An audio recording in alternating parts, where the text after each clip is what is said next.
అంటే మీ ముఖాలకు కల్పన ఉందా? ఎటోడాడు పిక్క తినేది, ఎక్కడో అక్కడ ఎగిరిసిన పూతాలు లెక్క. కోల్ స్కామ్ ఎవరి ఆయంలో జరిగింది? 2G స్కామ్ ఎవరి ఆయంలో జరిగింది? బోఫర్ స్కామ్ ఎవరి ఆత్మ జరిగింది? సొంత మంత్రులే జైళ్లకు పోయినరు. కానీ వాళ్ళ దేశంలో ఎక్కడ మోడీ గారి పరిపాలనలో తలదించుకునే పని జరగలే. తలదించుకునే ఒక కేసు లేదు. వాళ్ళ మీరు చేస్తారు అన్నీ అడ్డగోలుగా. పైసలు సంపాదించాలి, ఖర్చు పెట్టాలి, మళ్ళీ గెలవాలి, మళ్ళీ పైసలు సంపాదించాలి. ఇదే వృత్తి. అతి తక్కువ కాలంలో ఈ రాష్ట్రంలో అతి ఎక్కువ డబ్బులు కలెక్ట్ చేసినటువంటి నాయకుడు ఇలా రేవంత్ రెడ్డి గారే మిగిలిపోయింది. నేను మాట్లాడడం కాదు, దేశ ప్రధానమంత్రి మాట్లాడి, సమాచారం లేకుండా మాట్లాడారు వాళ్ళు. దేశ హోంమంత్రి గారు మాట్లాడు. డబుల్ ఆర్ ట్యాక్స్,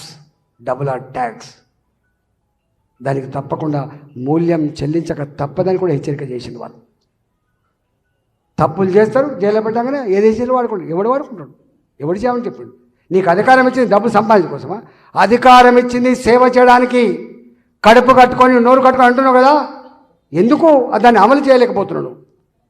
అందుకే దయచేసి మేధావులారా, ఉద్యోగులారా ఆలోచించండి. నిరుద్యోగ భృతి ఇస్తా అని చెప్పి ఇవ్వలే, 4,000 రూపాయలు సాధ్యం కాదు. ఏది చేయలేడు. నా ఆర్టీసీ ఇంతవరకు సమస్యల పరిష్కారం కాలే. నా అంగన్వాడీ టీచర్ 18,000 రూపాయలు జీతం ఇస్తానని ఇంతవరకు కాలే. ఏది చేయలేడు. నా మహిళలకు 2,500 రూపాయలు ఇస్తా అని చెప్పండి, ఇవ్వడు. నా చదువుకునే ఆడపిల్లలకు స్కూటీ కొని ఇస్తా అని చెప్పండి, ఇవ్వడు. 2,000 రూపాయల పెన్షన్ అయింది, 4,000 ఇస్తా అని చెప్పండి, ఇవ్వడు. ఇవాళ అలవి కాని హామీలతో అడ్డగోలుగా మళ్ళీ ఎవరితో చెప్పించిండు? 6 గ్యారంటీలు. ఒక గ్యారంటీ సోనియా గాంధీ ఆధ్వర్యంలో, ఒక గ్యారంటీ రాహుల్ గాంధీ ఆధ్వర్యంలో, ఒక గ్యారంటీ ప్రియాంక గాంధీ ఆధ్వర్యంలో ఓపెన్ చేసినావు కదా, బడాయి లెక్కలు చేస్తావా? ఇవాళ బుకాయించే ప్రయత్నం చేస్తే ఇవాళ అంటాడు, నేను అనుకున్నా కేసీఆర్ లంకె బిందెలు ఇస్తాడనుకున్నా, ఖాళీ కుండలే ఇచ్చిన అంటాడు. ఖాళీ కుండలా లంకె బిందెలు నీకు తెలియదా? సోయలేదా నీకు? నువ్వు మాట్లాడలేదా సభలో అప్పలపాలు అయిపోతుందని? ఇప్పుడట మళ్ళీ మొన్న ఎంపీ అప్పుడు మీరు ఓట్లేస్తే రాహుల్ గాంధీ ప్రధానమంత్రి అయితే రాహుల్ గాంధీ గారు లంకె బిందెలు ఇస్తే ఇచ్చిన హామీలు అమలు చేస్తారట. అయితే ఇది సాధ్యమేదనా?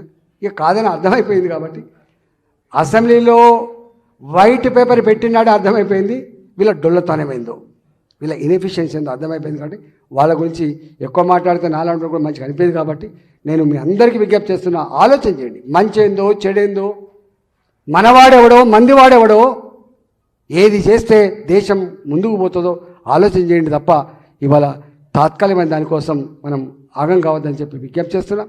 ఇవాళ ఇంతకుముందు చాలామంది వక్తలు చెప్పిండ్రు, ఇవాళ భారతీయ జనతా పార్టీలో నమ్మిన సిద్ధాంతానికి ఎత్తిన జెండాకు ఎన్నడూ దించకుండా పోరాడిన బిడ్డ ఇవాళ ప్రేమేందర్ రెడ్డి. కాబట్టి ప్రేమేందర్ రెడ్డి గెలుపు కోసం తెలుగుదేశం పార్టీ ముందుకు వచ్చింది, వారి గెలుపు కోసం ఎంఆర్పిఎస్ ముందుకు వచ్చింది, వారి గెలుపు కోసం మా అడ్వకేట్లు, మా స్కూళ్ళ కాలేజీ యాజమాన్యాలు, అదే డాక్టర్లు అందరు ముందుకు వచ్చిండ్రు. తప్పక ఓట్లు మనయి, వేసేది మనం కాబట్టి తప్పక గెలిపించుకుందామని చెప్పి మనం చేస్తూ సెలవు తీసుకున్నా. జై తెలంగాణ, భారత్ మాతాకి.